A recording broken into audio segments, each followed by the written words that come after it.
Hello lovely people, my name is Emma and today I'm going to be doing a super quick kind of under a minute review of all of my 5-star reads from 2023. So a lot of people are putting out favourites videos around this time of the year and I'm really struggling to pick my favourites because my reading year was really strange last year and kind of jumped all over the place. And somebody had commented on my tag, my in and out tag that I did recently where I started to speed up because my battery was running out, that this was quite fun and that I should do it for all of my reads in 2023. Now all of my reads would be 121 books and no one wants to sit through that and I don't want to edit that, so I thought that that idea would be really fun to do instead just for my 5-star reads as a way of getting kind of an overview of the things that I've listed as sort of favourites in that way. I'm fairly relaxed about what I give 4 and 5 stars to. I think the delineation between the two is fairly flimsy, so I'm sure there are tons of really great reads that I had in 2023 that didn't technically make the cut, but dependent on the day and what I read either side of them possibly were better than some of the reads on here. I'm really relaxed and not very objective or scientific with my ratings, but anyone who claims that they are I think is lying. I think it's just sometimes you just go, that was good. So we're going to try and jump through and do in chronological order all of the books that I gave 5 stars to last year.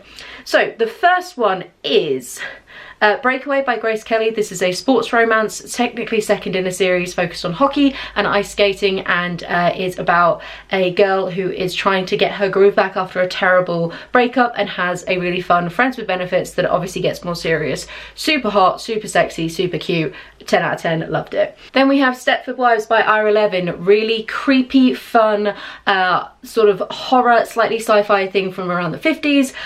Woman moves to a new town and all the women are very flat and two-dimensional, a bit autonomous, and all of the men seem to be really enjoying the fact that their wives are like this, and it is about the underlying secrets between. Really creepy, very entertaining. Apparently it has a movie as well. Then we have Forbidden by Karla Sorensen. This is fantastic sports romance between woman who owns an MMA gym and a guy who is an ex-MMA fighter. Super hot, there's a bit of an age gap, he's a single dad. So much tension, forbidden romance, oh my god, amazing sex scenes, great fun, totally check it out. Heroine is a total badass. Then we have Shadow Man by Cody McFadyen. This is a crime book reread for me from years ago. It's first in a series, and our cool detective who is our main character, she has a really horrible tortured past because her husband and her child were murdered very recently, and it's about her coming back onto the force after that horrible knockdown. The story is super gruesome, really gnarly crime, excellent fun, totally check it out, plus the rest of the season. Really good. Another IR11 firm favourite of the year, Rosemary's Baby. This is woman who is struggling to fall pregnant, then finally does, but the creepy neighbours next door are showing way too much interest in her pregnancy and need to back the fuck off. Really fun, cool, culty vibes, all sorts of demonic stuff going on, and just an eerie creepiness about pregnancy as a whole. Amazing. Fans of subtle body horror and also sort of increasing senses of dread. Great fun. This is weird to film and quite hard work. I feel like I'm not breathing. Then we have Frontrunner by Nikki. This is another sports romance. Clearly I'm a lover of sports romance in 2023.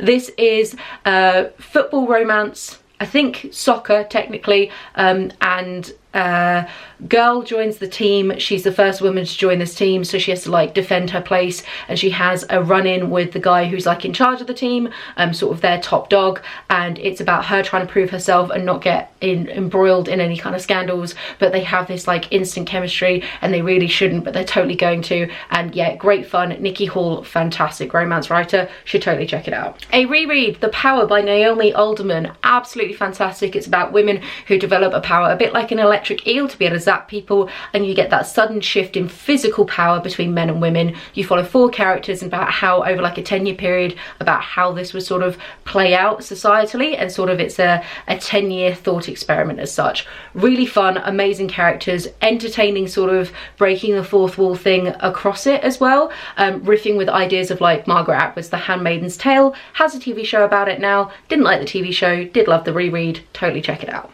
Love in a Time of Serial Killers by Alicia Thompson. This is a contemporary romance where our main heroine is obsessed with true crime, and it's an interesting doubling of a conversation about why women are so obsessed with true crime and what that sort of means and what it sort of speaks to in us, which I found really fascinating as someone not into true crime, and also really cute fun romance between her and the guy next door who she thinks is a serial killer but turns out definitely isn't, and then she ends up hooking up with him.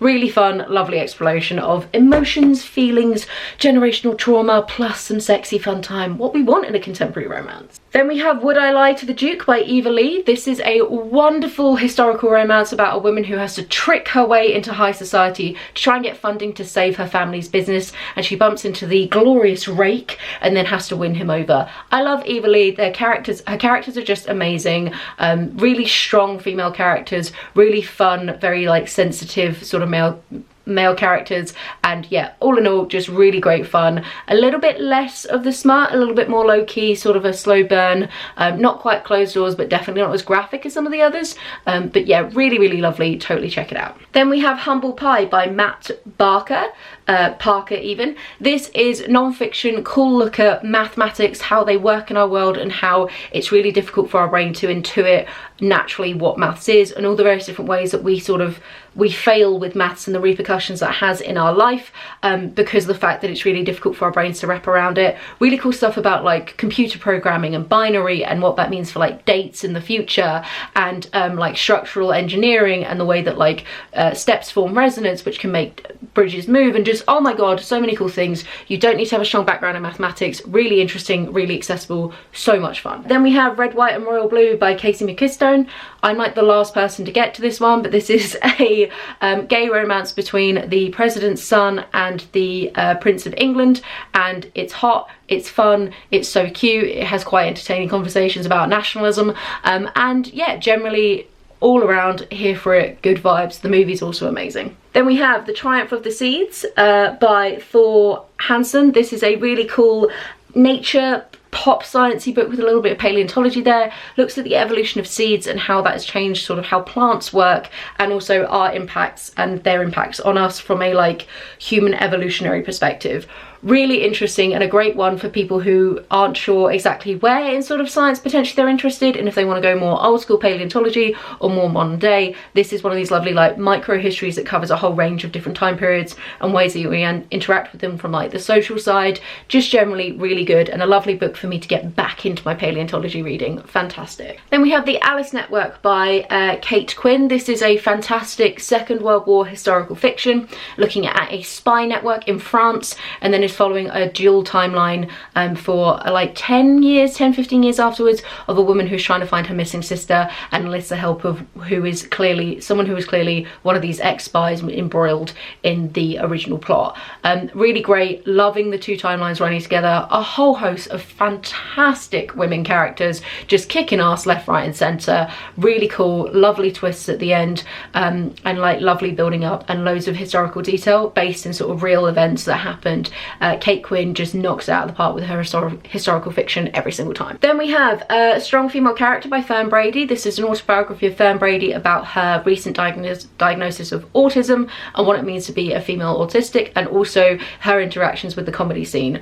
Really harrowing, very intense, very personal, incredible. Learned so much about autism, especially for women presentations of autism, but also comedy scene in general, and she's hilarious, and her audiobook has her like quintessential Scottish accent. Check it out. We have The Hounds of the Baskervilles by Arthur Conan Doyle. Absolutely quintessential classic spooky book. We love it. We are here for it.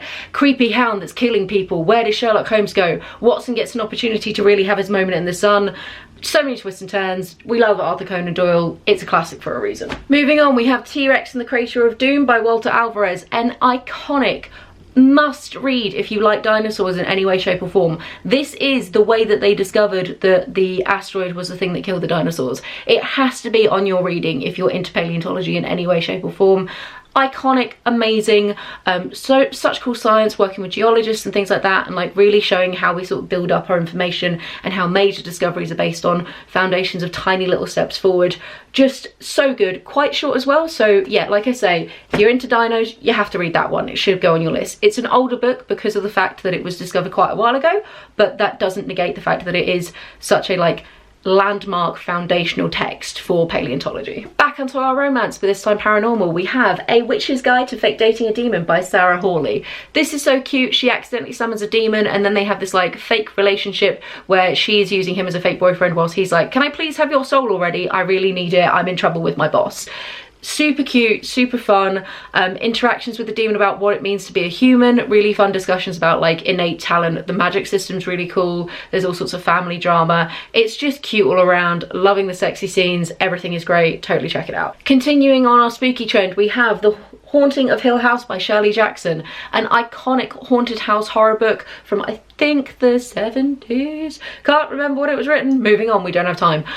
This is great. You have the real wonderful unreliable narrator. The main character is invited to a haunted house with a bunch of other people as an experiment by a guy who is trying to track down ghosts to see if the house is actually haunted, and you get this lovely slow building sense of dread as she becomes more embroiled in the house's like spirits and stuff and becomes less and less reliable as her narration sort of shifts with the ghosts messing with her head. Listen to it on audiobook, really lovely accent work, real strong sense of like foreboding, so much fun. Need to check out more haunted houses, but this is like the iconic haunted house book. Written back with our non-fiction, we have Below the Edge of Darkness by Dr. Edith Widder. This is so cool. It's about deep sea life and bioluminescence, and it's one of those ones that doubles as like a look at what we know the science behind bioluminescence, which is wild, by the way. So many cool facts. Oh my god, could go on for days about it. Don't have time here. But also the really fun thing about the like how our technology has developed over the over the decades, and how that changes how we can interact with science as we like get better at going to deep sea. That changes what we can discover. So one of those lovely like history of a woman's career as much as it is about what she has discovered over the years. Like they find a giant squid. How can you not want to read a book where they find a giant squid? Awesome. Then we have The Queens of Animation by Nathalia Holt. This is a wonderful history of Disney, specifically looking at the women animators who, and like storytellers who were quite often swept under the rug and not given proper appreciation or acknowledgement of their talents. You follow a kind of relatively large cast of characters on their careers, and it's a lovely little snapshot into Disney and how Disney has evolved over the years and how close to bankruptcy they've come on multiple occasions. Really, really interesting history of film as well and animation, and again how advancements in technology completely changed the game and change how people interact with their careers. So good. Such like lovely individual detail as well as the macro things as well. If you're a fan of like social histories or a fan of like technology or a fan of sort of movies, I think this is just a no-brainer. You have to read it. Then we have Fourth Wing by Rebecca Yarros. I know I bought into the hype, but you know what guys, this one actually knocked it out of the park. This is such a fun romantasy book, which is a world where there's this crazy war college that you go and volunteer for, and you get to ride a dragon if you survive that long, and there's a big battle and they're sort of fighting the people on the outskirts. It's very complicated to explain, but basically the sex was hot, the tension between the enemies to lovers was great. Apparently book 2 sucks, so I haven't read it yet, but book 1 was really good fun, and if you're a fan of your tropey classic romantasy books, you just have to add this to your list because it is hitting all them notes in all the right ways. Night Bitch by Rachel Yoder. This is such a fun body horror book looking at the like innate feminine rage of motherhood. So our main character has had a kid, she's given up her career, the child's 2 years old, she's got an incompetent husband who definitely weaponizes his incompetence, and she's just so angry all the time, and it manifests with her becoming a werewolf in really gruesome graphic ways, and then about her dealing with her inner wolf who is just angry. Really, really good, fantastic body horror. Trigger warning, very graphic death of a pet, just to let you know, please know that going in, and obviously loads of body horror, so like if you're squeamish, don't read this. But yeah, really good. Definitely tick the box for me for wanting to read more about body horror in general, so fantastic. We have Life on the Edge by Jim Al-Khalili. This is a really cool non-fiction book looking at quantum biology, or more specifically how things in quantum mechanics and quantum physics can help explain questions we still have within the biological realm. I probably only understood about 30% of it, not gonna lie, but Jim is a really great like pop science sort of communicator. I do think it was incredibly accessible, and you don't need to know anything about physics to kind of get a general sense of what was going on. I definitely understood it in the moment, but just couldn't explain it afterwards.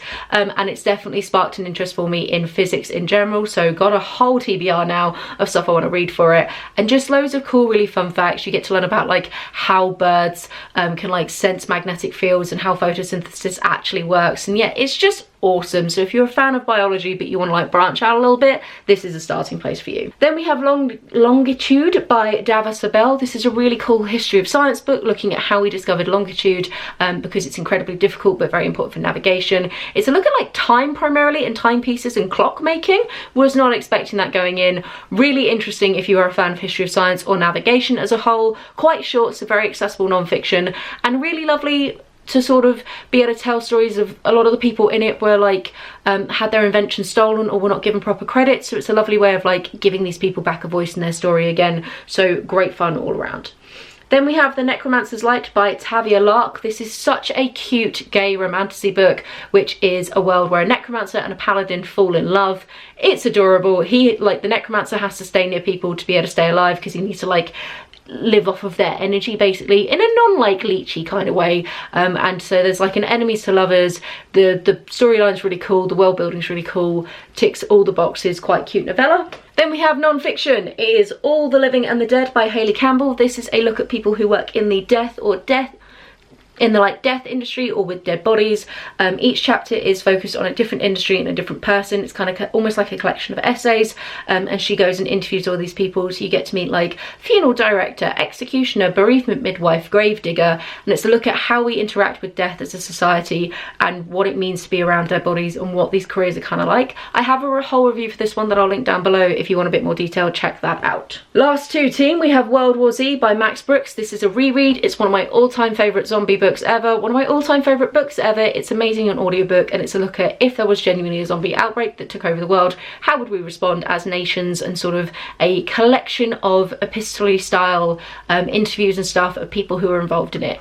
It's awesome. The audiobook is so well acted and narrated. Check it out. Final one is Turgenev's Rudin. This is a Russian classic in, I think, the 19th century, apologies, in the 1850s, and it is about a family who are sort of upper middle class Russian family, and then this gentleman comes in and completely causes all chaos, and then he leaves, and he sort of leaves devastation in his wake. It's wonderful. Rudin has a lovely Turgenev has a lovely turn of phrase. It's just beautiful and really lyrical and totally worth checking out. Okay, there we go. Those are all of my favourites 5-star reads from 2023. Do let me know in the comments down below if you like these kind of quick fire videos. They're quite hard to film.